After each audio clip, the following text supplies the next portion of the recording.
believe me, the world would show nothing to me. So what good would living do me? God only knows what I'd be without you.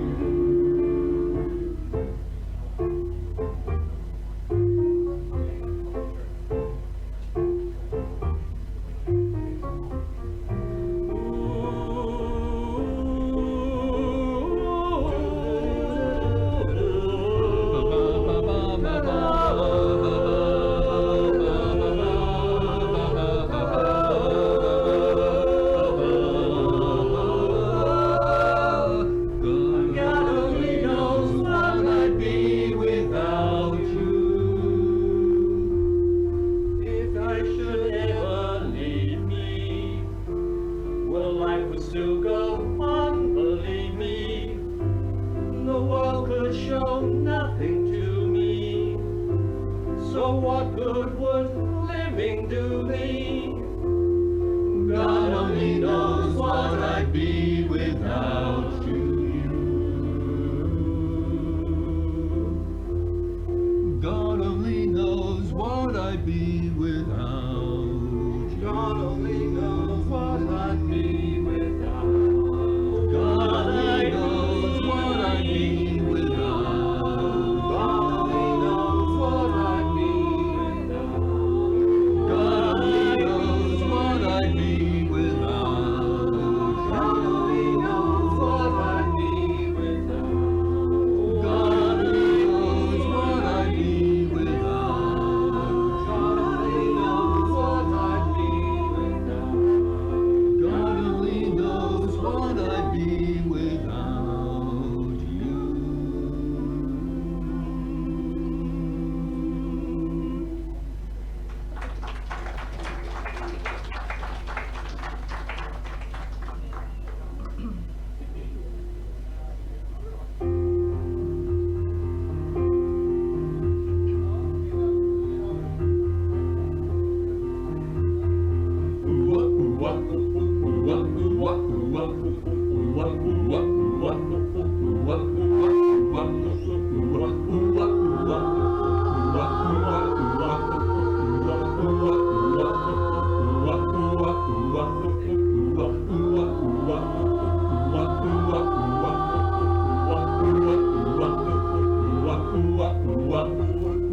Tommy used to work on the docks.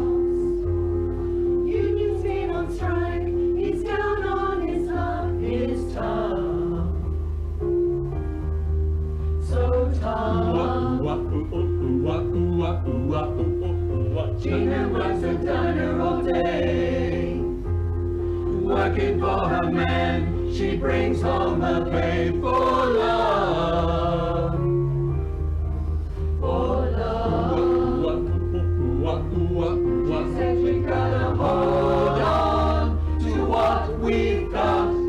Doesn't make a difference if we make it or not. We've got each other, and that's a lot of love. We'll give it a shot. Oh, we're halfway there. Oh, living on a prayer. Take my hand, we'll make it, I swear. Oh, living on a prayer. Tommy's got his 6th Street in Hall. Now he's holding in what he used to make a tall, so tall. It's tough. Gina dreams of running away. When she cries in the night, Tommy whispers, baby, it's okay. Someday, we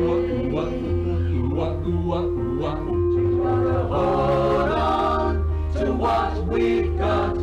Doesn't make a difference if we make it or not. We've got each other, and that's a lot of love. We'll give it a shot. Whoa, we're halfway there. Whoa, living on a prayer.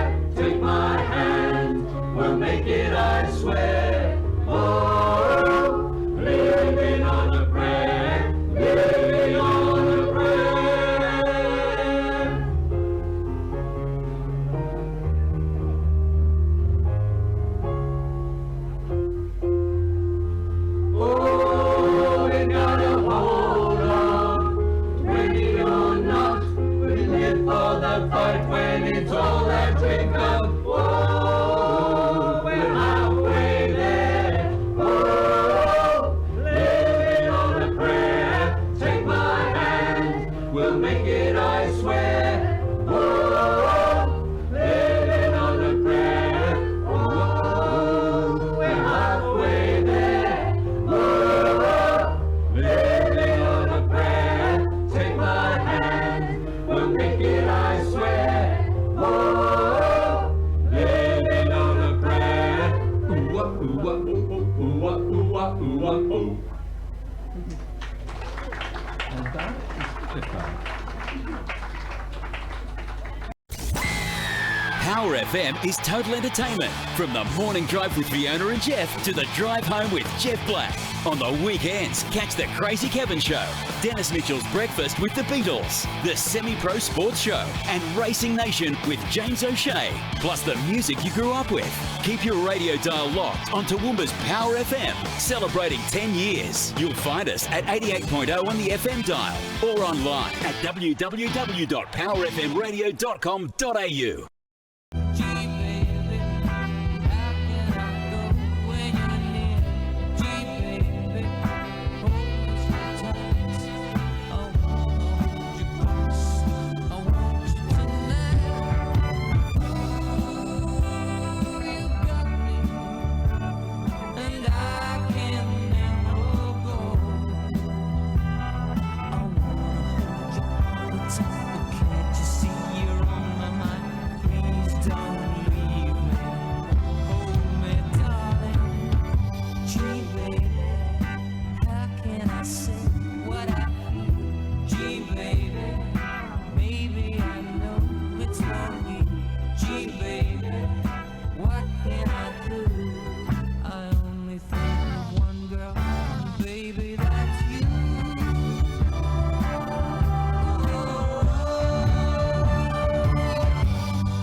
All that good energy from Uncle Milton. Can I say it's an absolute privilege to be here this morning. I would certainly like to acknowledge our state member, Mr. Jim McDonald, also our councillors, and also to the Laidley Pioneer Village and Museum, to the members, all our volunteers, but really to each and every one of you that is here today. So I've been given the honour to read the letter from Sterling Hinchliffe MP. He's the Minister for Tourism, Innovation and Sport, and the Minister assisting the Premier on the Olympics and the Paralympic Sport and Engagement. So I'll read you the letter from the Minister to the village. Dear Carl and esteemed volunteers, what an important milestone marking the 50th anniversary of the opening of the Laidley Pioneer Village and Museum. As Queensland's first established heritage town, keeping alive this connection to our state's past is an important community service. Queensland's history is of personal interest to me, to better understand and experience how our forebearers lived and the conditions they faced gives all of us, from school children to adults, a greater appreciation of life in the last century. The village on site where the Cobb & Co Teamsters rested their horses is a valuable insight into the town's then commercial activities and residential living quarters. Other buildings including the former Laidley Shire Council Chambers, Pioneer Memorial Chapel, the old schoolhouse, the Mortuary Museum, the butcher shop, the post office, the grocery shop and the police cells offer a complete capsule in time for the visitor. While the village, museum and exhibits are truly remarkable, this attraction would not be possible without the commitment of some 1,800 volunteers, both past and present, of the Laidley District Historical Society Incorporated. As a team, you all keep the village and museum maintained and operational. I also give a special note of congratulations to the oldest volunteer, Mr. Neil Stumpke, who, at 90, has given many years of impressive service and continues to do so. To you and your team of volunteers, congratulations on this golden anniversary. I trust there will be many more special anniversaries to come. Yours sincerely, Sterling Hinchliffe, MP. So it's a pretty heartfelt letter. Put your hands together. He's not here, but it's certainly nice to have that acknowledged. Can I just quickly say, on behalf of council and the councillors, I really do want to acknowledge 50 years, and as luck would have it, it was the 24th of September 1972, so it's exact 50 years today.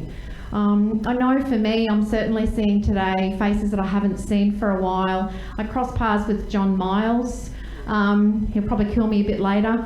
He was on Laidley Shire Council with me. So there's so much history here in our town of Laidley, and I really want to acknowledge the volunteers and the members that keep it alive. It is really, really important. I was having a conversation with Jim and Sean Nichols earlier, just about our memories of, early childhood, which of course, depending on our age, will certainly vary. But I think we all certainly need a place where we can bring our children and our children's children. So it really is an absolute credit, particularly to the volunteers, the committee and the members. 50 years is certainly a wonderful, wonderful milestone. We should all be exceptionally proud that we have this here. Would also like, for those of you that don't know, the village here was the first pioneer village of its kind in Queensland. So we are really, really blessed. It was the first one. Others obviously thought it was a great idea and they followed. So we're really blessed that we have it here in Laidley. So I'd like to wish the village, the volunteers, the members, a really wonderful day. Enjoy it for what it is. I know you're all busy, but do enjoy it. Take the time to enjoy it. And we've got something else to do. And any of our visitors that are here, have a really safe and blessed trip back home. So thank you.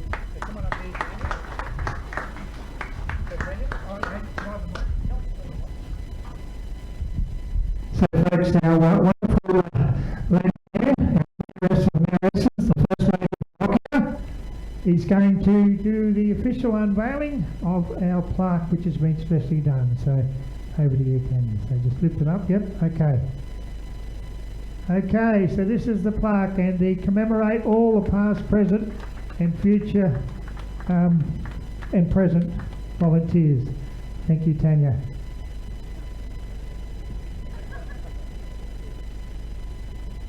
Jim, did you just want to say a few words on behalf of the state member?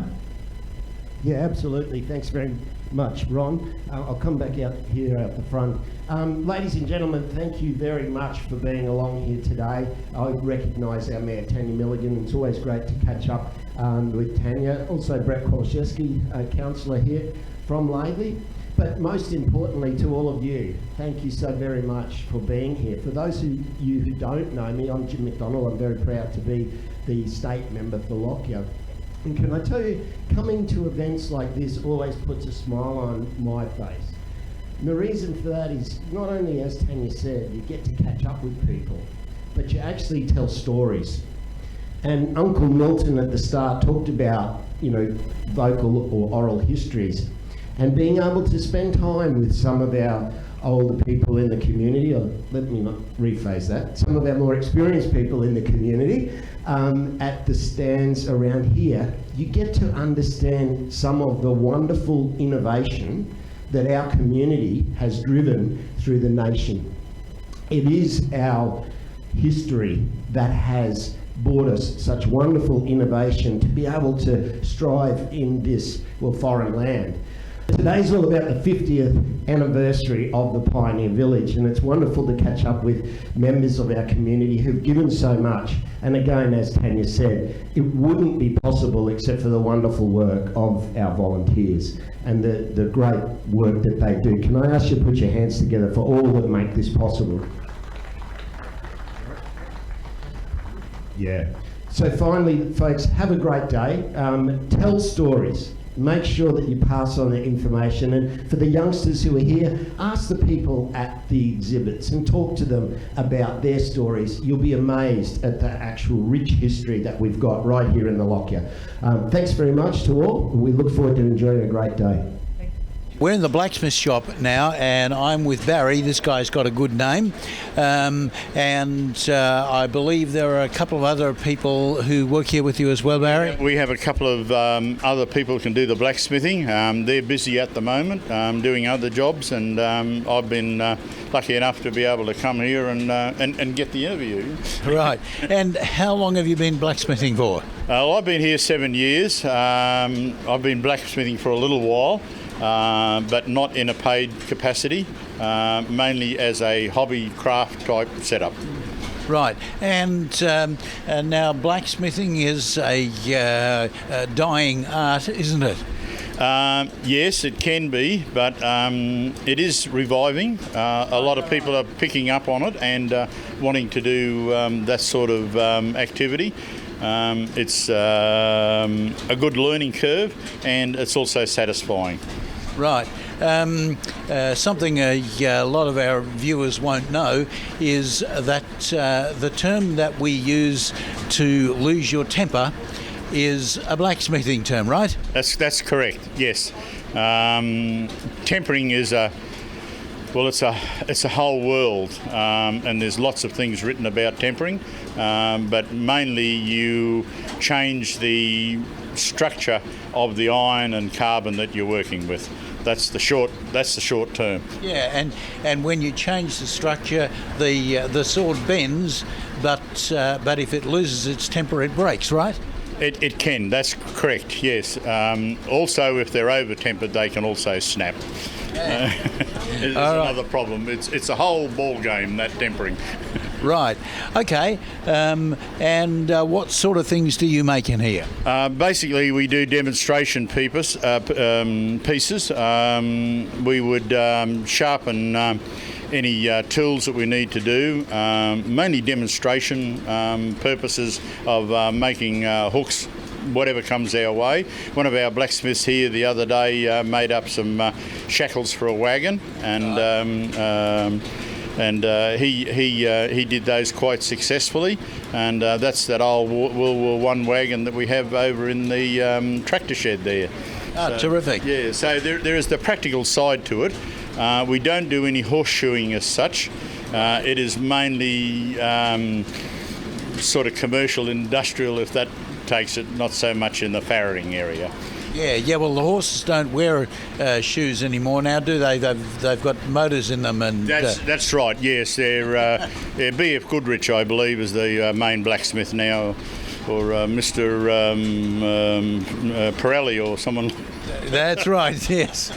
Okay, that's terrific. I've been talking with Barry at the blacksmith shop. Thank you for your time today. Thank you for coming in, and we appreciate it. From all the blacksmiths here, we thank you, and keep up the good work and keep blacksmithing. Yep. All right. Thank you very much. Thank you. Now, folks, we've got a very special presentation, and this place you might have read in the booklet that came out, and someone's going to read out about it. But basically, this place started with one man's dream. So, folks, share that story with us about this man's dream. Is a man that's been very much involved with the village. His family has. I'd like to introduce Brett Koloczewski to come up and do a talk. Over to you, Brett. Thank you, Ron. Good morning, everyone. You certainly turned on the magic here for everybody this morning with the weather. What I'd like to read for you this morning is just a few words about the history and the beginnings of the village here, as accounted by my mother, Cheryl Kolashevsky. I was worried about somebody else messing the name up, and I did it. Okay, the Laidley Pioneer Village came about through one man's dream, and that man was Eb Cook. He wanted to create a village where visitors could come and experience life as it had been many years earlier. So on the 10th of June 1969, he met with a few friends at the local hotel, which is where all big business was done back in those days. And there they decided to make this dream a reality. First, they needed a block of land, and Eb approached Mum's mother, Jean Kapner, about a block of land she owned on the corner of Drayton and Pioneer Streets. The very piece of land we stand on here today. This had been in the Faulkner family for many years. The idea was explained, and Eb obtained this block for an amount of $40. And can I just say, my grandmother got a lot more real estate savvy over the next 15 years because I paid a lot more than $40 for the piece of ground 3 doors up. So Eb then donated this piece of ground back to the village. The back block on the corner of Pioneer Street and Frome Street, which is where the tractor shed and the old church is down there, was later bought from Albert Laidley Millen, or more fondly known as Bert. There is a saying, build it and they will come, and come they did. These volunteers came from far and wide, and sometimes with their children. Mum's brother Shane would have spent many hours here with my pop. These people gave freely of their time every weekend with Mrs. Cook and her band of helpers keeping them fed. Looking back, I don't think they would have been too popular with their wives at the time. The records show those present on that first day back then included carpenters James Jensen, Alan Cook, Harold Wire, Joe Wire, Max Wire, Ernest Arndt and James Pitt. Helpers included Ted Carmody, Cecil Wire, Arthur Shafirius Sr., Trevor Stokes, Mick Line, I'm sorry if I've got that the other way around, Russell Pitt, my grandfathers Eric Kabner and Albin Kolashevsky, my uncles Barry and Basil Kolashevsky, and my father Rodney Kolashevsky. And of course, Eb Cook and his right-hand man, Vic Hermanson, who just loved to paint everything dark green. If I've missed anybody or missed any of the families, I apologise. But these were the names recorded on the attendance book that day. And to my knowledge, the only two that are still with us today are Barry Kolashevsky and Trevor Stokes, known as Snow Stokes. Remarkably, Barry Kolashevsky is still an active volunteer at the village to this very day, 50 years later. The first president was Jim Crack, vice president was Eb Cook, secretary was William Blake, and the treasurer was Hugh Peters. I'd like to now call on a man who wears many hats around here, literally, our resident blacksmith, and the Laidley Pioneer Village president, Carl Foster. Thank you, Carl. Thank you very much.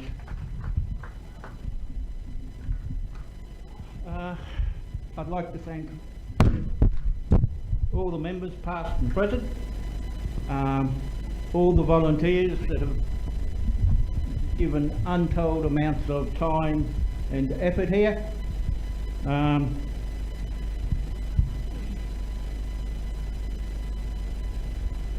That's better, we're getting there.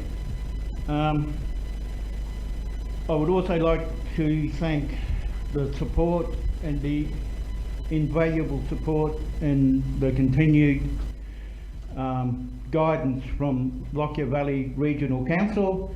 There was one particular lady who was very influential on me sort of staying here, and that was Colleen Daniels, I have a certificate of appreciation here for Colleen Daniels, if she is here.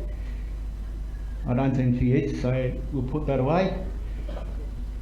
I've got some other certificates here to present, and I'd like to call on Tate, Cheryl Kowalski's grandson. Welcome to Tate.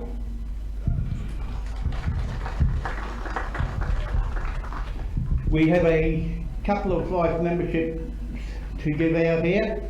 One for Peter Bird for his continued support and continued guidance here, if he's here. Is Peter here? No. Another one is Jeff McLaughlin. I'm pretty sure he's not here. Oh no, here's Peter.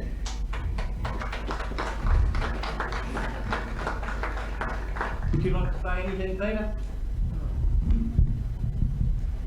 Just a couple of words. It's a few years since I was president here. Oh, right. Sorry about that. Yeah, it's a few years I was president here for a number of years, and it's a great pleasure to see so many people here today, and to go through the village now 10 years later and see the amount of work that the village volunteers have done is an absolute credit to them. And I'd ask you to put your hands together for them. Thank you. Thank you very much.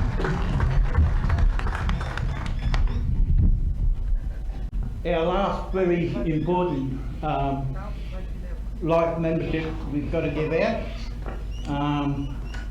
Cheryl Kowalski, please.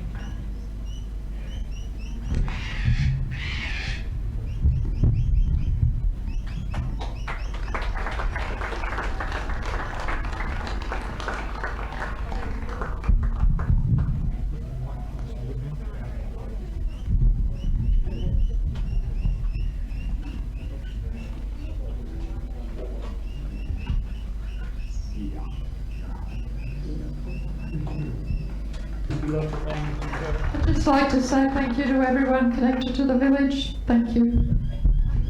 Sure, no problem. Thank you very much. As I'd like to say, I'd like to thank all the volunteers, past and present. We all do try and do a job here. We've got the village at heart. We're trying to follow the dream that they had back 50 years ago. And that's about it from me. Hope you have a good day. Thank you very much.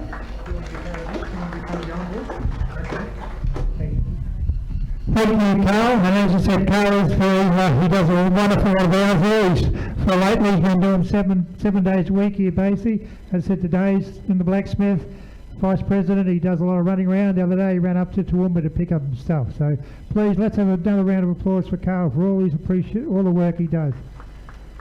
It now gives me great pleasure, now that Cheryl knows she's a life member, for call on Brett to come and unveil our honour board, and Brett's got to say a few words about that again. Thank you, Ron. So we heard just a moment ago a brief outline of the beginnings of the early days of the village as accounted by my mother, Cheryl Kowalski. It was noted that Eb Cook's dream was to build a place to preserve forevermore where people could come and experience life of yesteryear.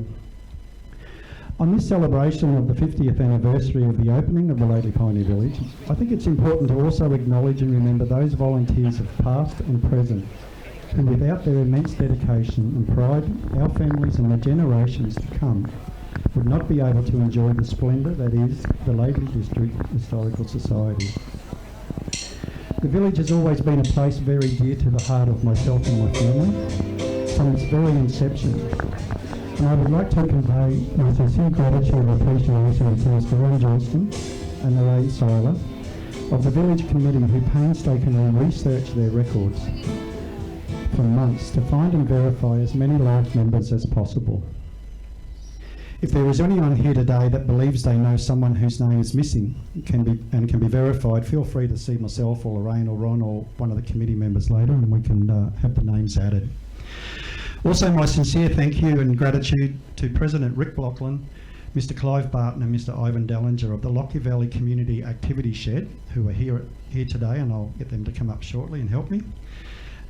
They personally did a magnificent job by designing and building the board itself. So in that spirit and tradition, and to acknowledge those who have given so much over the last 50 years, I would like to donate and present on behalf of the Kolashevsky and the Kapner families this honour board of life members to the Laidley District Historical Society Committee, volunteers and families of those life members. Thank you to all. And if I could grab Shane Kapner, my uncle. Yeah, I know. If you come this way, and if Ivan and Clive and Rick could come this, thank you. I'll hand this back to you, Ron. And thank you very much to Brett and the families for our wonderful honour board, which will go up into the back room of the office up there, and the plaque. Thank you to Alan Erickson, who donated a lovely sandstone rock, which has been placed in position up there near the front of the office. So the plaque will be there. So we'll turn this around sideways so you can have a look at both of it, or we might even pull it outside a bit and have a look at this. So where do you want to put it, Donnie? What's it called there, mate? Yeah. So thank you, gentlemen, for all your hard work in putting that together. Yeah, probably just put it out there. It should be safe enough. Yeah. So, folks, what we will do is we'll just put it out here over the top of the cord there, so people can have a closer look and get photographs of it out there. So, we've got a couple more speeches after we finish this. They've asked me if I could do a bit of a précis of what might have happened amongst the major things anyway over the last about 11 years that I've been here, and I'll try not to bore you and rip through it, but anyway, when I got here they just signed over the tractor museum. We got a new accessioning office where Lorraine hides in there and does all the accessioning. We did extensions to the blacksmith shop, and Peter Bird started talking about a uniform for us blokes, and anyway we eventually got that organised. So these fellows in khaki, that was all due to Peter's idea. In 2011 we were preparing for Australia Day, and we had a setup pretty much like this with probably 5 or 6 gazebos, about 200 chairs, and it was all set to go. And that was the night, if you remember, that the floods came, and just as a matter of course, they've shifted. The actual water level that night would have been about that high. So we would all be, in water up past our knees probably. But anyway, the other thing was that we had food for the day, and we catered for 300 or 400 people. And because we were holding this at the community centre up the road, there was all this food left over. So if anybody was evacuated from their home at that particular time, the village supplied food for it, because as council didn't have any sort of stores or reserves, so that's what you ate. But anyway, we'll carry on. We organised in 2014, we organised the Dungaree March to coincide with 100 years of the First World War starting. And we got a lot of people here for that, and it went off a treat. And then just to sort of do it one more time, I said, well, what about we go again for the Dungaree, the call to arms, which after all the soldiers went in and the young people went in to war, and a hell of a lot of them didn't come back. So the Poms needed more cannon fodder, so they called 4 volunteers, and this was the Dungaree March, which came through Laidley, and we replicated that near enough to 100 years to the day. The other thing, what do we got here? We had Laidley High School students do a lot of work around here. They had a rural studies program, and they came down, they've built walls, they've concreted, they've done all sorts of things, but for some reason the government in their wisdom wouldn't fund it, so that fell by the way. But it was nice that the kids could learn something from us old farts. Oh, sorry, not allowed to say farts, eh? I'd like to call on Dorothy Walsh, and Dorothy would like to say a few words. Thank you, Dorothy, and she's got, I believe, something for the village. Thanks very much. I'm a member of the Spinners, Weavers, Fibre Artisans of Ipswich, and we have been welcomed here to Open Days, and we'd just like to help celebrate this 50th anniversary. And perhaps, if Carl's still around, no, he's busy working. He might have gone back to the blacksmith shop. Well, on behalf of the society, would you be kind enough to accept this gift from the Spinners? And we thank you for your openness and for your invitation, having us here at this village. And we thank all the volunteers here because you do an absolutely amazing job. So, happy birthday.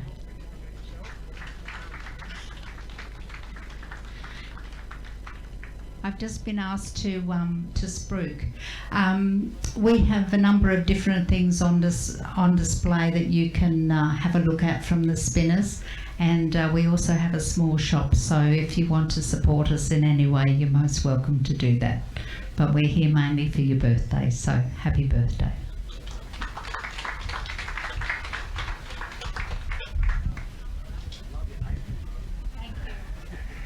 Thank you, Dorothy.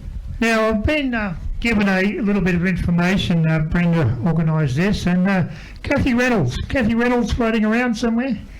She's, Kathy Reynolds was a young girl who lived in Forest Hill, and we found out that in our post office over here there is a exchange, like the telephone exchange, and this young lady was her first job, actually worked on this exchange over in Forest Hill.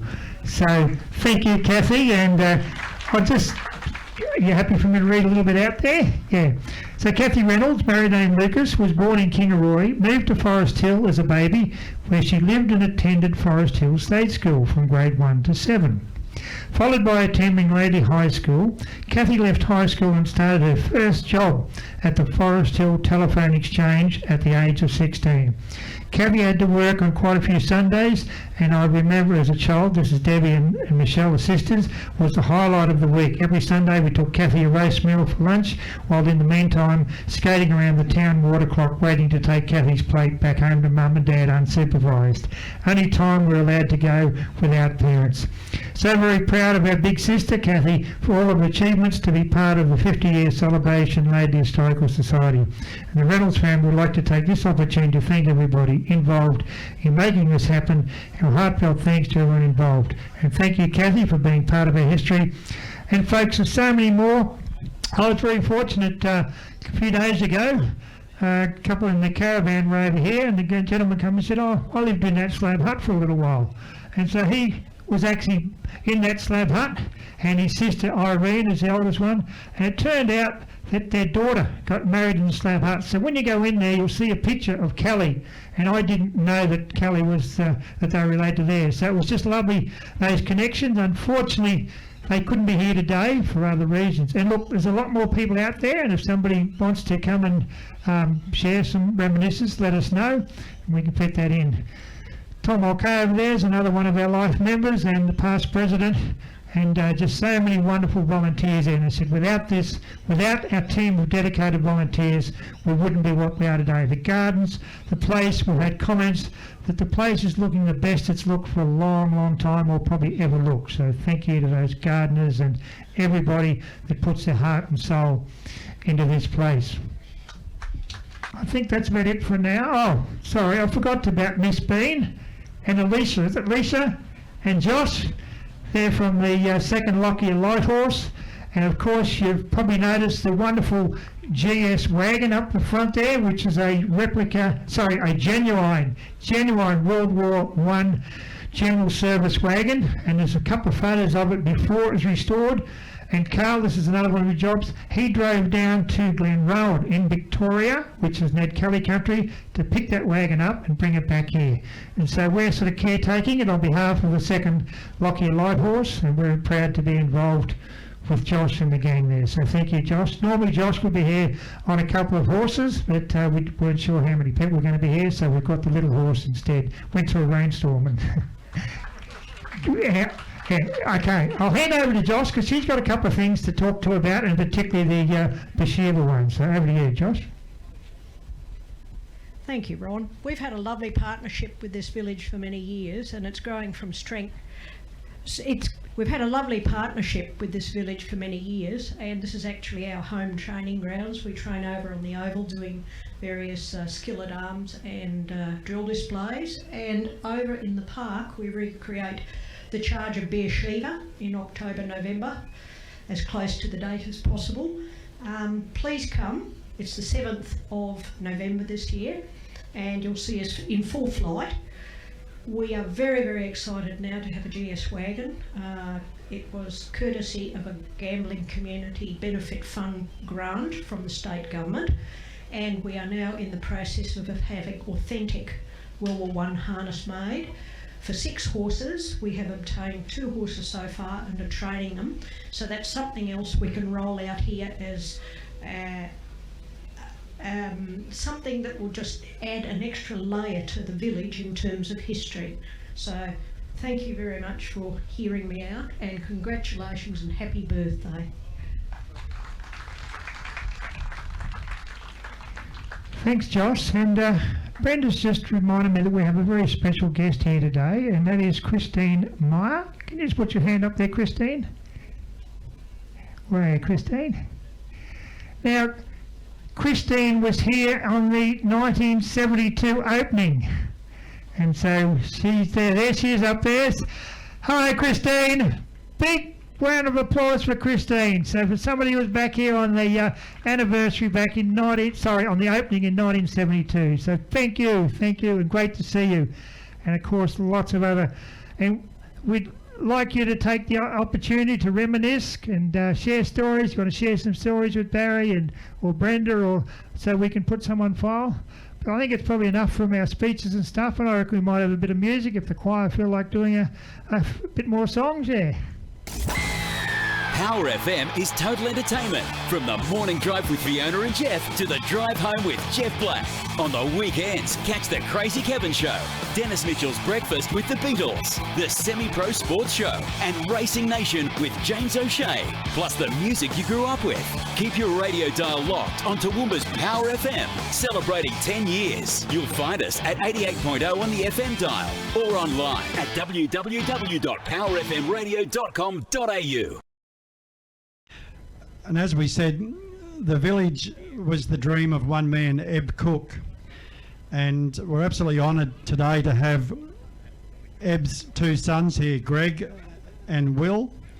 Greg has graciously nominated Will as the speaker.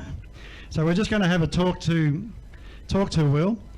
Well, can you tell us a little bit about what you remember back in the early days in your dad's time here?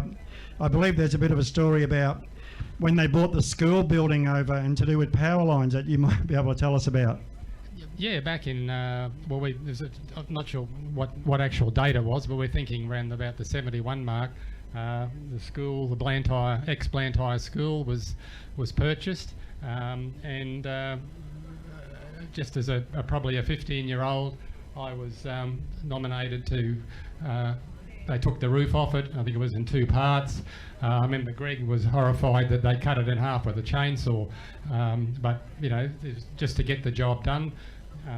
And I rode the top of it, lifting farm power wires, and I've still got a vivid memory of going down Rosewood Main Street with the, I think it was the SEA in those days, and they said, look, we've turned the juice off. I think that was the term they used, but here's some rubber gloves just in case. And I distinctly remember one having a huge split up the middle, but I was 15 and impervious to things like that. So that was a memory of getting the school over here. I'm not sure whether the Liverpool range, it might have been, I don't think it was sealed, I'm not sure, but it was that was a big adventure for a 15-year-old. But winding back, my first memories, as we said, are probably about in late 60s. I don't know, it was probably 12 or 13, and these sulkies and buggies started turning up in our shed in Railway Street, and I think it was on a needs-to-know basis, and I thought, one of my mates said, every time I come up here, there's another sulky or a buggy, and he said, but you haven't got a horse, and I thought, well, no, but anyway, then that was Dad's preliminary plan to get some history to put into the place. So but it's just on the day, I'm thanks to the volunteers and just to think 50 years is a long time for any volunteer organisation to last, and it's a credit to everybody, past and present, just to see the place like it is, and how much it's expanded. Just looking around, I think you run out of real estate. Might be another $40 we need to spend. Yeah, I can stump it up. See what we can find. But just what you said there, I think that's something that's important to note. Not only has it been going for 50 years here, but in my memory, the place has never lapsed. I mean, you'll get a lot of organisations and places where committees will fold and it might sit stagnant for a little while and then a committee will form again. But to the best of my knowledge, in the entire 50 years, this place has just been constant. And I had the pleasure just a moment ago of meeting Paul Blake. Paul Blake, who is Bill Blake's son. We come over this way. Well, we're asked to Barry. Oh, is he? Paul's over this way. But before we talk to Paul, we're talking about, I know a place I used to work with where I was the manager, and my assistant, a lady called Brenda, she used to say when answer the phone, she'd say, do you want to talk to the man in charge or the woman who knows what's going on? Would that have been the case with your mum? Because I believe she would have been here probably supervising most of what was happening. There was lots of jam sold over the counter of their shop. I don't know if it's still there, but lots of handwriting on some of the ticketed items. But yeah, I always remember, as a teenager, we're going up to the village, and that was probably, if not, both days of the weekend, but certainly, it was a home away from home. Yeah. Yeah, there's some photos around that Mum had found of my pop and your dad down here with the chainsaw. I can't believe how young they looked, even right back then. But Paul Blake, your dad was Bill Blake, who was the first secretary, from memory? Yes, that's right. And you were telling me a story a moment ago about the slab hut here, about how when they pulled it apart and put it together. Paul, just let us know that one. Yeah, we went over I was only a kid at the time, and a whole bunch of us, the volunteers, in the early days, we went over to Mount Mort, I think it was, where the slab hut was still sitting there, and in order to be able to put it back together, we couldn't move it in one piece, so they marked it all. We went round, I sort of recall this day where we went round and put marks on all the slabs so that we'd be able to put it back together. But I also remember that it took a very short time to pull it apart and a much longer time to put it back together. I had a table like that once, sounds about right. And I think as someone pointed out to me before, the very first building that was donated to the village here was actually the old Laidley Shire Council office, which is down the back corner next to the church. So that was the original building that was donated and brought to the site here. Was that right? Well, my memory, and it might be failing me, I'm 70 years old, but my memory was it was actually the slab hut that came first, but it did take a long time to rebuild it, so perhaps the Shire Council office came at around about the same time, yeah. Right, yeah, okay. So you would have been been on the receiving end of some of Mrs. Blake's cooking, I'd imagine. Sorry, Mrs. Cook's. Oh, well, I think my mum was probably in there involved too, but yeah, Mrs. Cook was certainly a big supporter here. Well, I think it was like, I think you said, you know, there were families involved, and I mean, I was probably about 10 at the time, and I wasn't too excited about spending the weekend mucking around with all this old stuff, but as far as Dad was concerned, and Will's father Eb, that's what we were doing. We were building the historical village, and that was all there was to it.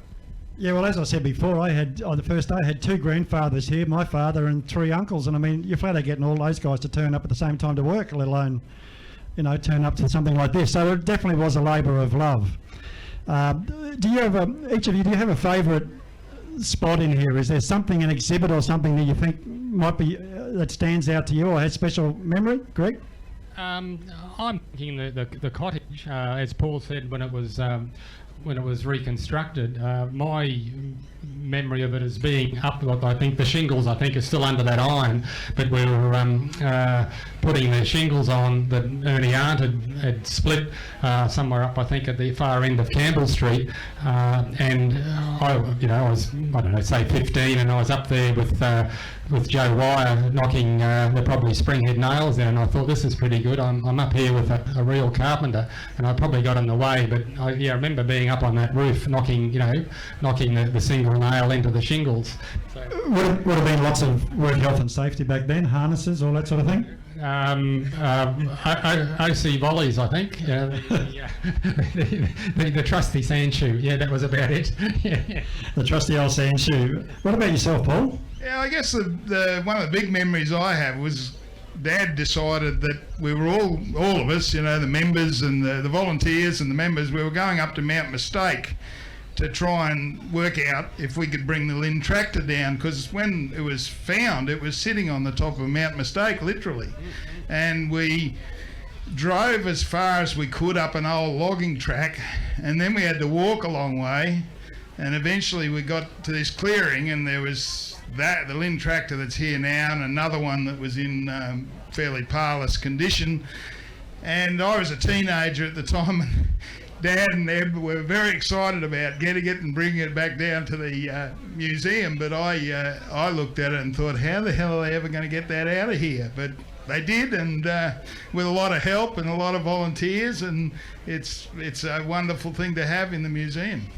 Yeah, it certainly is. I noticed before, a lady here earlier on, Mrs. Gwen Davenport, who'd spent a lot of time here as well, but on the honour board there, how we listed them, we started with the original committee on the left-hand side, and we started with president and worked our way down, and I put their titles and durations underneath there. But there's a lady on there that I actually, she came later on as secretary, but I put a special mention in there for her, and that was Mrs. Margaret Henley, and I believe from the record she had 22 years as secretary, which is extraordinary, isn't it?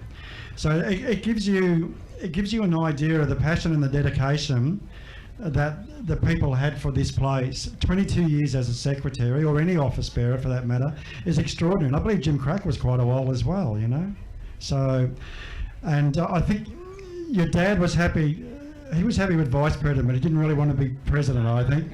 No, I remember Dad, well, not the story, but, you know, Dad, he just wanted to be a background man. He didn't want to, he wasn't an upfront sort of guy. And he got Jim Crack, who, in his words, you know, had the gift of the gab. And I vividly remember Jim, you know, he is a lovely guy and a good man, you know, to be the first president, yeah. Yeah, absolutely. Look, we owe so much to those people from back in those days, and you know, it's an extraordinary thing. And I think we'll have a centenary here. We obviously won't see it, but I think this place will still be here in another 50 years. It's that extraordinary. So before we close off, is there anything in particular that you'd like to add? Any questions I haven't asked you'd like to comment on? Oh, I think I've always thought the village was just such a, as somebody said earlier, as Polly said earlier, it was the first ever historical village in Queensland, and I think it was a great thing. It was Will's father, Eb, who came up with the idea and made it get off the ground. And you know, I just think it's a great asset to the town and the whole valley. Yeah, that's right, Paul. And I'm just thinking, you know, I came up, I don't know, 4 or 6 weeks ago just to see some of the volunteers here, and the thing I left with was, you know, their enthusiasm for the place, and they're not just blow in and blow out. They really, you know, they really own their job and do, and it's you know, money's important for these places, but you know, volunteer, they're invaluable. Oh, absolutely. Without them, we're in the tall grass. We have nothing here without those volunteers. And as a councillor, I'm very honoured to be able to come along to their monthly meetings and sit and listen to their progress and help out wherever I can. And it's an extraordinary thing that they do. It's just a magnificent place, and a credit to the volunteers. And yeah, without them, we have nothing. So, and one of the things that stands out to me, and as I've said to many people, doesn't matter how many times I come here, each time there's something different. They keep adding and adding, and there is something different. So I have our town crier standing beside me, and I think we're getting to probably the wind-up overrun. That's all right. We were just finishing up. We're just finishing up anyway. But it's extraordinary to have the chance to talk to Paul Blake and Will Cook here, Eb and the sons. It's fantastic. So thank you, gentlemen, for your time, and enjoy your day, and thank you to your parents and your families for what they started here. Thank you. And thanks, Brad, and thank you, gentlemen. That's awesome.